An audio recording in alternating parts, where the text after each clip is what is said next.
سلام تعنا هاللي كم يتصنحوا فتوى تحتتلتي عم نيلو معنت فيديونا دما أو زعلت زي أو زمحارة ميديا أزرربتي خوينهم زعل فيديو تاتن قالوا وانا ويا حدش تحوريت تاتن بحاربو مخان كنكاتتل حيزلكم قريبا ياهو دبرتينن أبي أحمدن تراخيبو رخبهم قلص ولا أنت زي كونه زني هنا يكونات دمنا نمبتان كم مخانو أباه قراو معرفو نفرت اسمرا لومي سرع زخوانا ناي برران تفتاتن من قصغاس توقعاستن ككايد وعيلالو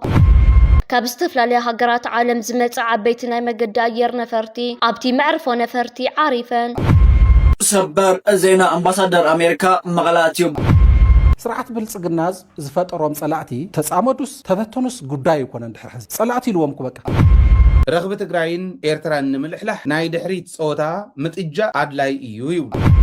زياتو من كالوتنا يزعلت زي كالوت حدش تحوريتات بحاربو مخان كنرينا سناي مكتتال إنو سيدك عبيتي نتشانال زي حدش لهمكم ساعات لايك شير سبسكرايب ناقوركم جمرو نغزل شمباركس فتوى تحتتلتي كم اتو مدب كخوننا أمباسادر أمريكا بزلو معلت زي تقراي كم زعتو زول زوص حدش حوريتان هي استي كم سعب تحتتي لنا نملس سبر زينا أمباسادر أمريكا مغلاتيو بأمباسادر أمريكا إثيوبيا أربي ماسينغا زمرح لو دبلوماسيا ساعات أمريكا لو مشمل تحملة مغلاتيوم تلو مسبريدان دكتور دبرتينن كالو تمرحب بمرحب نتقصالي زي مرداتن ግጭታትን ደውነ ምባል ንምዝታይ ከም ዝመጾ እንመፍላት ኃይሉ ሽምባርከስ ፍትዋ ተኸታተልቲ እቲ ቪዲዮ ነተኸታተልኩም ይመስል ነይሩ ማለት እውን ኣብዚ ሰዓት ኣምባሳደር ኣሜሪካ ወይ ከዓ ልኡኽ ኣሜሪካ ኣብዚ ሰዓት ናብ ትግራይ ከም ዝኣተወ እቲ ዜና እንዳሓበረና ጸኒሑ ንዑ ስዒቡ ድማ ኣብዚ ሰዓት እቲ ልኡኽ ኣሜሪካ ምስ ዶክተር ደብረጽዮን ገብረ ሚካኤልን ካልኦት ኣመራርሓ ህወሓት ከም ዝተራኸበ እዩ እቲ ዜና ወይ ከዓ እቲ ሓበሬታ እንዳሓበረና ጸኒሑ ኩለኩም ይፈቱ ንዑ ስዒቡ ድማ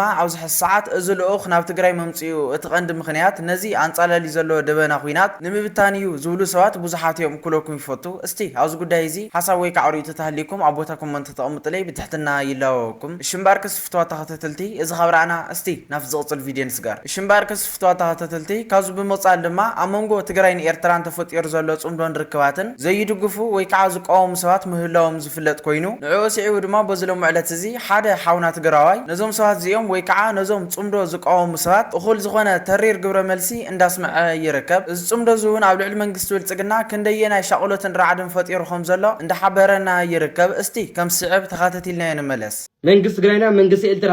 ጀሚሮሞ ዘለው ምሕዝነት ብጣዕሚ ዘይገመቶ ስርዓት ብልጽግና ክልቲኦም ህዝቢ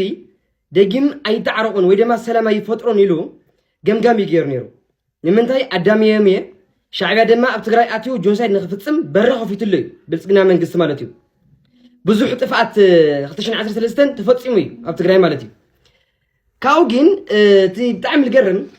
ትግራይና ኤርትራ ሰላም ክፈጥራ ወይ ድማ ዝሓለፈ ሽግር እቲ ዝተፈጸመ ገበን ናብ ሕጊ ቀርብ ከዚ ግን ዳግማይ ናብ ጸገም ክንኣተየብልናን ናብ ደም ምቅባእ ንኣተየብልናን ንንቃሕ ኢሎም ዝፈጸምዎ ምሕዝነት ሕማም ርእሲ ኮይኑዎ ኣሎ ብልጽግና እዚ ምስሊ ዝረእይዎ ብርሃን ጁላና ጀነራል ፊሊጶስ እዮም ና ኢትዮጵያ ኣዛዝን ና ኤርትራ ኣዛዝ ሰራዊትን ማለት እዩ ህዝቢ ትግራይ ኣብ ጸልሞቶ ጸልማት እሶም ድማ ጮማን ቆርጥን ና ቆረጾ ግዜ እዩ ና ኤርትራ ጀነራላት ዓዲሙ ኣዲስ ኣበባ እንኳዕ ጨፍጨፍኩም ወን ትግራይ እንኳዕ ሓቢርኩም ጨፋጨፍኩም ኢሉ መስተንግዶ ክገበረሎም ተለ እዩ እንሪኦም ንኣበባው ምናምን ምክትል ኢታማዦር ሹም ንሽሙ ና ኢትዮጵያ መራሕቲ ኮይኖም ንኢትዮጵያውያን ዜጋ ዝጭፍጭፉ ዘለው መራሕቲ ሌወቀስኻስ ጥሪ ኢልኻስ ናብ ኤርትራ ማለት እዩ ትሪኢፍኩም ዝንዲ ኮይኑ ምስ ኤርትራም ዝንዲ ኮይኑ ምስ መንግስቲ ኤርትራም ዝንዲ ኮይኑ ምስ ልጣዓሞ ክኸውን ኣለዎ ትግራዋይ ብናይኹም ፕሮፓጋንዳ ኣይታለልን ካኸዚ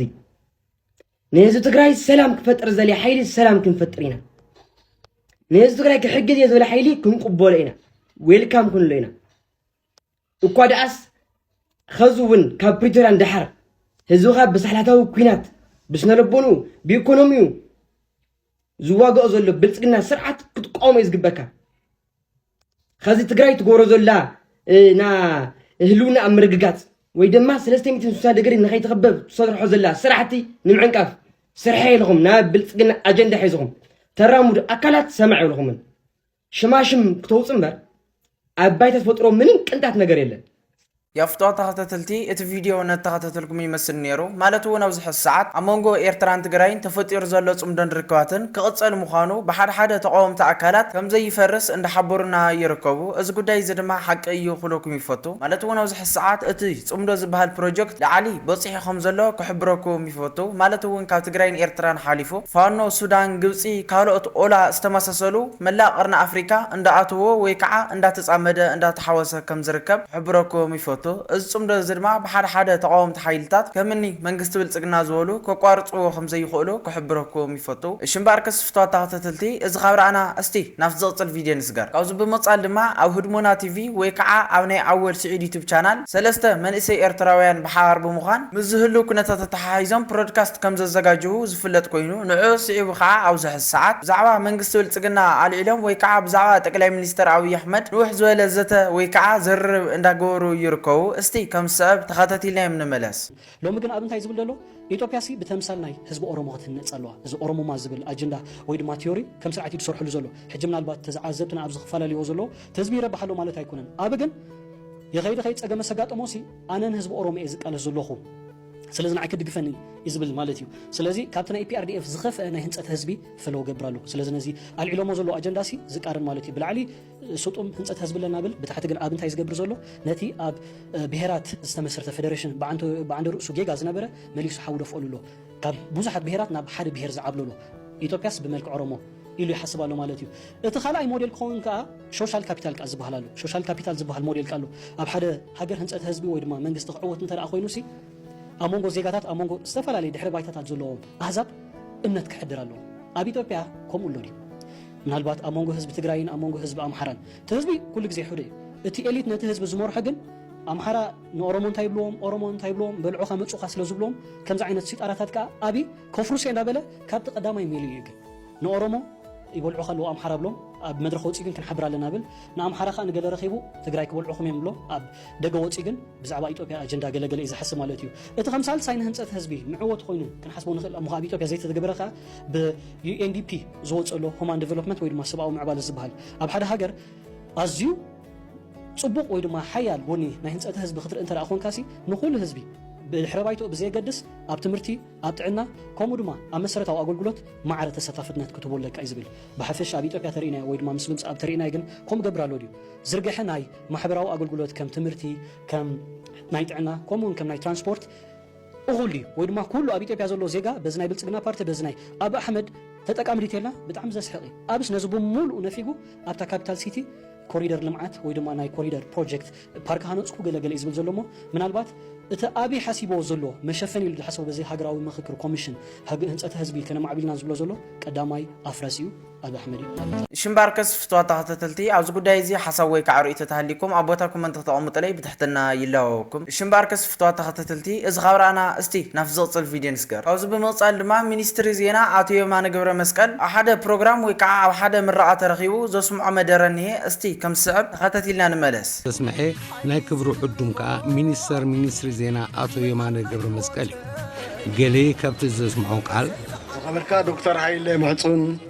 ፈጻሚ ዳይሬክተር ኢንስቲትዩት ላዕለዋይ ትምህርትን ምርምርን ዝኸበርካ ዶክተር እስጢፋኖስ ሃይለማርያም ዲን ኮሌጅ ዋኒንን ማሕበራዊ ስነ ፍልጠትን ዝኸበርኩም ሚኒስትራት ላዕለዎት ሓለፍትን መንግስትን ግንባርን ዝኸበርኩም መምህራን ዝኸበርኩም ወለድን ተመረቕትን ፈለማ ናብዛ ዕዝዝቲ ናይ ሓጎስን ፍስሓን ዕለት እንቋዕ ኣብፅሓና ንተመረቕቲ ብፍላይ ትምህርትኩም ንምዛም ዝገበርኩሞ ዘይሕለል ፃዕሪ ጸማ ረኺቡ ኣብዛ ኣብ ጉዕዞ ህይወትኩም ኣገዳሲት ናይ መቐየሮ ዕለተ ምረቓ ምብፃሕኩም ዮሃና እንቋዕ ደስ በለኩም እብል ክቡራት ወለዲ እውን ደቅኹም ኣብ ምዕባይን ምክስኳስን ዘፍሰስኩሞ ፀዓት ከምኡውን ነዛ ናይ ሎሚ መዓልቲ ክብርን ዓወትን ንክጎናፀፉ ዝገበርኩሞ ወፍሪ ኣብ ብሱል ፍረ በፂሑ ኣሎሞ ዮሃና ዝኸበርኩም መምህራን ብዲስፕሊን ዝተሃንፁ ብቕዓትን ተወዳደርትን ተማሃሮ ንምምራቕ ግዜኹም ሞያዊ ፍልጠትኩምን ወፊኹም ዝረኣኹሞ ትግሃት ኣካል ናይቲ ብቑዕ ወለዶ ንምህናፅ ዝካየድ ኩልንትናዊ ሃገራዊ ወፍሪ እዩ እሞ እንቋዕ ፍረ ፃዕረኹም ኣርኣያኩም ክብል ክብሪ እስማዓኒ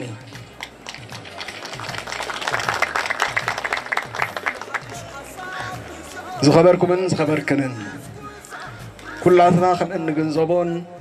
ክቡር ፕሬዚደንት ኢሳያስ አፈወርቂ ኣብ ዝሓለፈ ፅንብል በዓል ናፅነት ዳግም ከም ዝገለፆን ተግባራዊ ዕቱብን ኣድማዕን ፕሮግራም ንምዕባል ፀጋ ሰብ ካብ ቀንዲ ሕመረትን ቀዳምነትን ልምዓታዊ ፖሊሲ መንግስቲ ኤርትራ ኮይኑ ፀኒሑ ኣሎ ንገስጋስ ሃገራዊ ልምዓትና ኣራባሒ ብዓለም ደረጃ ኣመዓራራይ ከምኡውን ውስንነት ዘይብሉ ዘይንፀፍ ጎንታቱን ባህርያቱን ርዳኣት ስለ ዝኾኑ ከምታ ቀዲሙ ዝተጠቐሰ መንግስቲ ኤርትራ ንትምህርቲ ከም መሰረታዊ ሰብዓዊ መሰልን መሰረት ሃገራዊ ህንፀትን ገይሩ ስለ ዝርዮ ኣብ ዝሓለፈ ናይ ናፅነት ዓመታት ኣብዚ ፅላት እዚ ገዚፍ ወፍሪ ገይሩ እዩ እዚ ምስ ናይቲ ንህላዌና ከም ሃገርን ህዝብን ዝፈታትኑ በብእዋኑ ዝተኸስቱን ዝቕፅሉ ዘለውን ግዳማዊ ተፃብቕታትን ሽርሕታትን ምዃኑ ምግንዛብ የድሊ ዝኸበርኩምን ዝኸበርክንን ኣብ ዝሓለፈ 35 ዓመታት ብዝተገብረ እኩብ ወፍሪ ቁፅሪ ትካላት ቅድመ ትምህርቲ ብ544 ሚእታዊት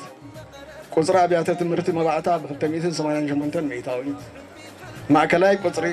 ማእከላይ ደረጃ ብልዕሊ 720 ሚእታዊት ካልኣይ ደረጃ ድማ ብ520 ሚእታዊት ዓብዩ ኣለኹ ቁፅሪ ትካላት ላዕለዋይ ትምህርቲ እውን ካብ ሓንቲ ዩኒቨርሲቲ ናብ 6 ኣድማዕቲ ኮሌጃት ክብክብል ከሎ ቁፅሪ ተመረቕቲ ብኡ መንፀር ካብ ዓመት ናብ ዓመት ብተዓፃፃፊ እናወስል ይኸይድ ኣሎ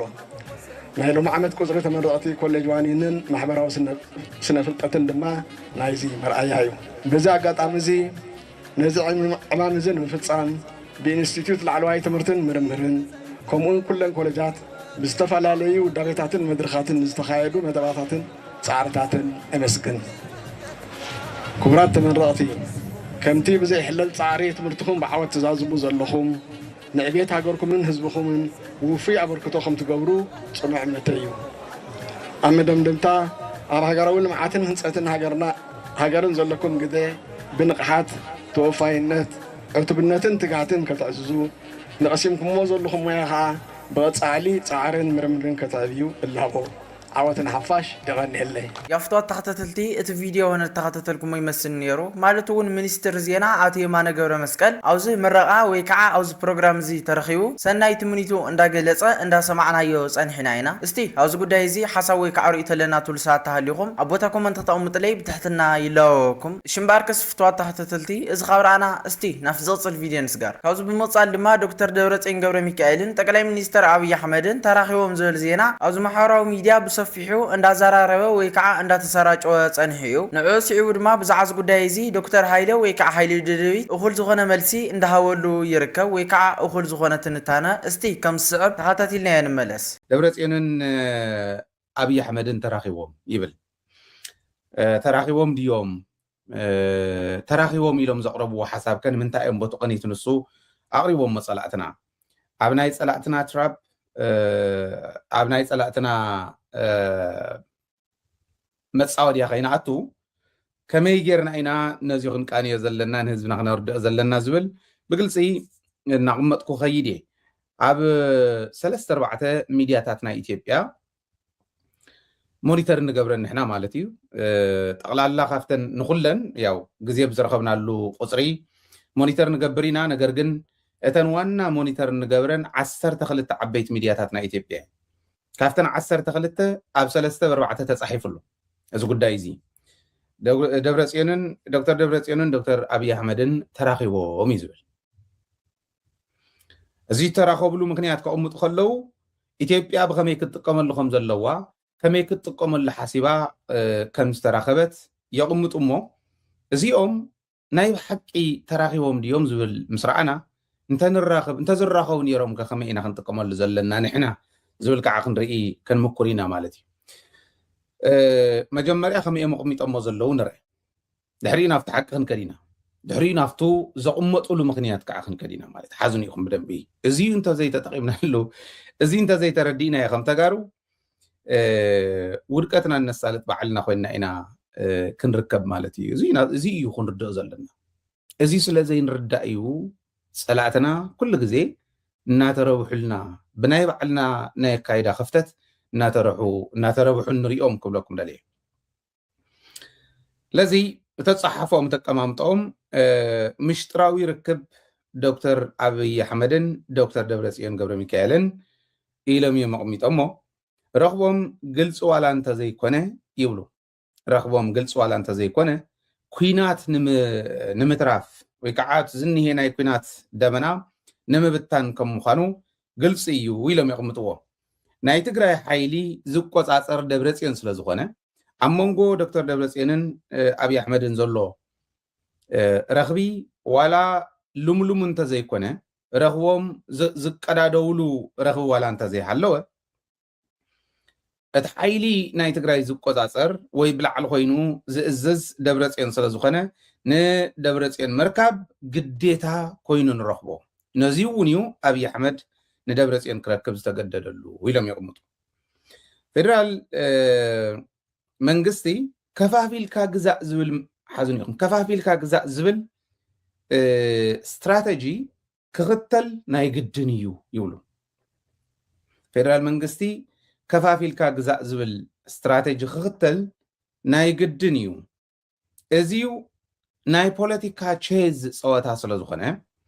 ኣብዚ ናይ ፖለቲካ ቼዝ ወይ ከዓ ናይ ፖለቲካ ጌም ፌደራል መንግስቲ ክጥቀመሉ ዘለዎ ከፋፊልካ ግዛእ ዝብል ምዃኑ ፍሉጥ እዩ ይብሉ ሓይሊ ናይ ህወሓት ዓቕሚ ናይ ህወሓት ዓቕሚ ናይ ትግራይ በታቲን ካ እንተዘይኮይኑ ብሓደ እንድሕር መፅኡ ዓቕሚ ትግራይ ኣብ ትግራይ ድለዮም ክገብሩ ስለ ዘይኽእሉ እታ ከፋፊልካ ግዛእ ትብል ይጥቀሙላ እዚ ናይ ወለዶም እዩ ሓዝን ኢኹም እዚኣ ብደንብ ጌርና ክንሪኣ ኢና ስለዚ ከፋፊልካ ግዛእ ዝብል ናይ ፖለቲካ ቼዝ ክፃወት ክኽእል ኣለዎ ስለዚ ንደብረጽዮን ንወይ ንፈልዩ ምርካቡ ወይ ኣብ መንጎ ደብረጽዮንን ኣብይን ረኽቢ ምፍጣሮም ዓብዪ ፖለቲካዊ ረብሓ ኣለዎ ንኢትዮጵያ ኢሎም የቕምጥዎ ኣብ ፖለቲካ ዘላቒ ጥቕሚ እምበር ዘላቒ ፈታውን ዘላቒ ፀላእን የለን ትክክል ከዓ እዩ እዚ ትክክል እዩ ኣብ ፖለቲካ ዘላቒ ጥቕሚ እምበር ዘላቒ ፀላእን ዘላቒ ፈታውን ዝበሃል የለን ስለዚ ኤርትራ ባፈር ዞን ኢላ ዝቆፀረቶ ትግራይ ስለ ዝኾነ እዚ እስካዕ ሕዚ ዘቕመጥዎ እየ ዘንበበልኩም ዘሎ ኤርትራ ባፈር ዞን ኢላ ዘቕመጠቶ ትግራይ ስለ ዝኾነ ኣብ መንጎ ትግራይን ኤርትራን ዘሎ ረኽቢ ንምልሕላሕ ናይ ድሕሪት ፀወታ ምጥጃእ ኣድላይ እዩ ረኽቢ ትግራይን ኤርትራን ንምልሕላሕ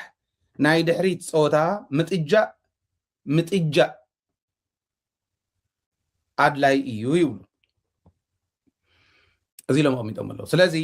እዚ ኣድላይ ስለ ዝኾነ ናይ ድሕሪት ክጥጅኡ እንድሕር ኮይኖም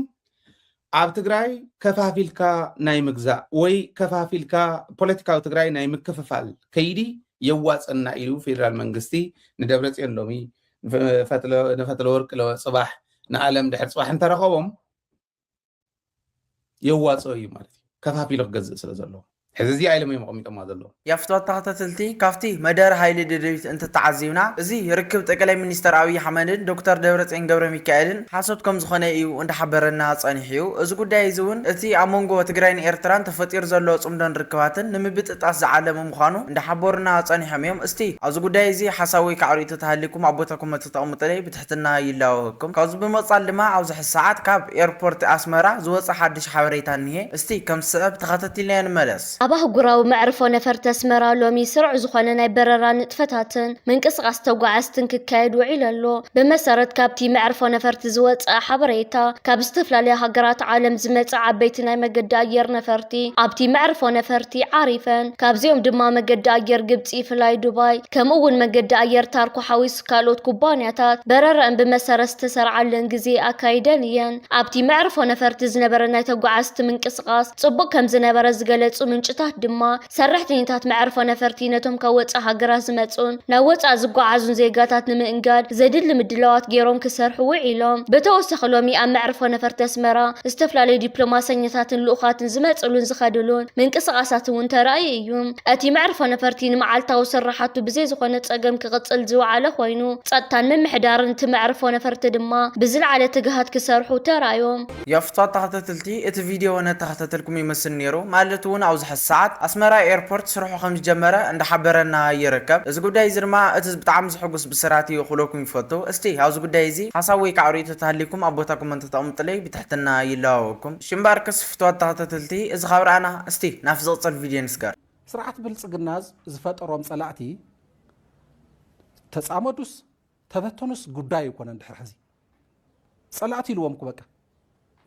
ንኤርትራ ጸላእን ተጌርካዮ ንሱዳን ጸላእን ተጌርካዮ ንትግራይ ጸላእን ተጌርካዮ ንኣምሓራ ጸላእን ተጌርካዮ ንኦላ ጸላእን ተጌርካዮ ንዓፋር ጸላእን ተጌርካዮ ንቤንሻንጉል ጸላእን ተጌርካዮ ንኩሎም ጸላኢልካ ውሽጢ ነው ደገን ዘለዎ ሓይልታት ጸላእትን ተጌርካዮም ምስ ኩሎም ምውጋእ እንድሕር ትዋጋእ ኮይንካ እዞም ሓይልታት እዚኣቶም ተኣኪቦም ድዮም ተበቲኖም ዝዋግኡኻስ ንስኻ ፕላን ክትውፅሎም ይትኽእል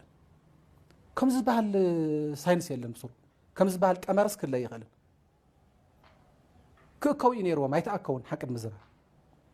ኣይተኣከውን ኣይተፃመዱን ክእከው ግን ይግብኦም እዩ ክፃመዱ እውን ይግብኦም እዩ ምክንያቱ ዋን ኤጌንስት ኦል ባዕሉ እዩ ንኩሎም ኣብ ኩሎም ህዝብታት ጆኖሳይድ ክፍፅም በብታራ ሓደ ሓዊ እንተየጥፍእ ካሊእ ሓዊ እናለኮሰ ዝቕፅል ዘሎ ስርዓት መንግስቲ ብልፅግና እዩ ስርዓት ብልፅግና እዩ يفتوى تخطيتلتي نايلو معنت فيديونا نزاز كحز تخطيتلكم ما تمثل نيرا بخالي بلقص الفيديو ساعة نراخة ببزلكم يمتشكم سلام كلي